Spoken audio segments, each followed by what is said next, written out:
I just loved this primary election because I didn't have to be against anybody.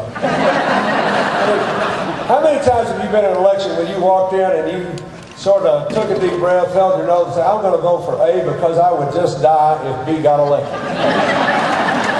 We've all been there, haven't we? Now, I don't care. Every single Democrat that ran this time was intelligent, thoughtful, offered something important to America.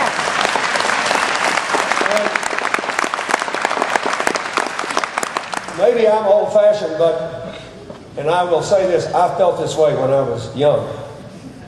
I still remember. I sort of thought it was cruel to say that Joe Biden and Chris Dodd, two of the best senators in the entire Senate, one the sponsor of the crime bill when I was president that gave us 8 years of declining crime for the first time in American history. The other the sponsor of the family medical leave law, one of the best bills the Congress has passed in 50 years, should somehow be viewed as tainted because they got that stuff done when the right-wing Republicans were on the rise. I sort of thought it was a badge of honor and that we should count that. Bill Richardson had 2 jobs in my cabinet, served with distinction in the Congress, been a good governor. They did a good job. When Senator Edwards ran for his term in the Senate in 1998, I went to North Carolina and campaigned for him. When Senator Obama ran in 2004, I went to Illinois and campaigned for him. My case to you is that Hillary's a better choice. Now, if you believe... Unbiased. If you believe the only way to revive hope in this country is to start out with somebody completely new, then you've got to be for Senator Obama because he's the only one who's completely new. If you believe that the election is about picking a president that will work with you to empower you to live your hopes and dreams based on a proven record of making positive change and making it whenever possible with Republicans, then you got to caucus for Hillary. You just have to decide what you think the election's about. And you can make an argument for either case, but here's my argument. Edward's out. I believe, based on everything I've ever known since I was a young man working in politics, that when it's all said and done, there are only 2 things that matter about public service. And neither one of them have a lick to do with the candidates. Number 1, are people better off when you quit than when you started?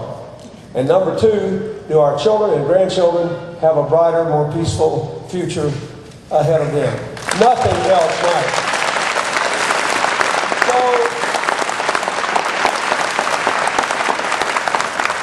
Here are my arguments for Hillary. Number 1, she's got the best economic and energy plans, most likely to have a positive impact on the people of this community and throughout this country. Let's start with the short run. We've got to do something about this mortgage crisis. She asked the White House to do something 6 months before they took any action, and she believes the action proposed is not enough.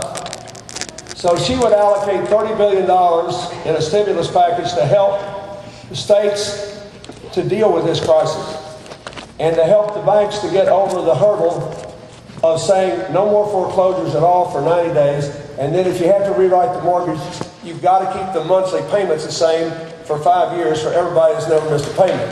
People shouldn't be thrown out of their homes and they have done the right thing. And by the way, this will save the rest of us a lot of money. In other words, if you just deal with this as a bank by bank by bank problem, the local banker may not be involved either. Keep in mind, they didn't repackage these things and sell them on the market and have the market collapse. So the question is, are the federal regulators going to say, this house is not worth this anymore, you've got to change the mortgage company? Your bank has too many bad assets, you've got to increase your cash flow. So her plan would change that and give people who are doing the right things the right to keep their mortgage payments at the same level for 5 years. Will it cost us some money as taxpayers? Absolutely. Will it be a ton cheaper than allowing millions of people to be foreclosed on? Then you have to write the asset down anyway, then you've got to sell the house to somebody else at a lower price, and you've got all these middle-class families that will never be homeowners again in their entire lives? Yes, it's the right thing to do, and we need to do it now. Secondly, She would provide $25 billion in emergency energy assistance for people who are about to be bankrupt by the rising price of oil, working its way through the system. And thirdly, she would jumpstart her plan to use the challenge of global warming to create millions and millions of jobs in America. I want you to think about Nevada. You've got a water problem here because of the growth of the economy, and I'm very proud of the work that then Vice President Gore and I did 10 years ago to start the process of preserving Lake Tahoe and the ecosystem around it. The positive danger to Tahoe, one of only 2 big blue water lakes in the world, you can measure the impact on your future, your environmental future and your tourism economy with that little white plate and how far it goes down in the lake and how long you can see it. So you know this is in everyone's interest. This was the first place in America where I saw developers and environmentalists trying to get together and do the right thing for the economy today and for our kids tomorrow. That's what she wants to do with energy. This state, the fastest growing state in America, could be completely energy independent with solar energy, wind energy, and energy efficiency.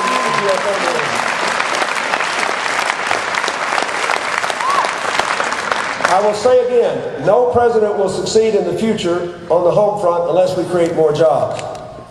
If you look around the world today, the only rich countries that created a lot of jobs in the 1990s and avoided this horrible income inequality were those that made a serious commitment to a clean, efficient, independent energy future. There are millions of jobs in it. And I know about this because this is what I do in part with my foundation. We have projects in 40 cities on 6 continents proving that by retrofitting all the buildings, getting rid of all the solid waste dumps and turning it into clean energy or biofuels, planning with new higher building standards, we can create jobs for people at every level. You can create jobs for people with degrees in engineering and architecture, and you can create jobs for people who dropped out of high school who can be trained as green-collar workers to retrofit every structure in this country. There are millions of jobs in it.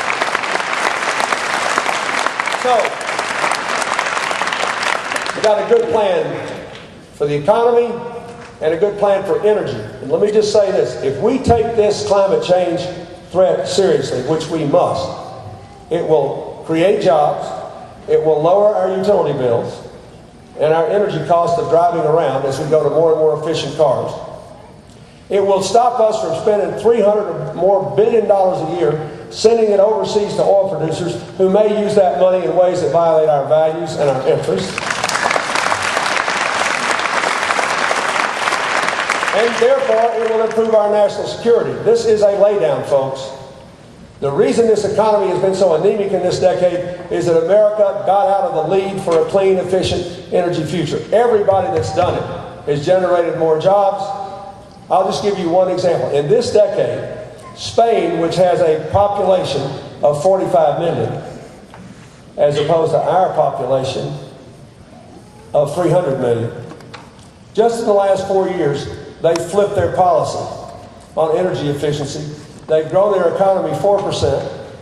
They've reduced their greenhouse gas emissions by 4%. And they have created in that country 3 million jobs.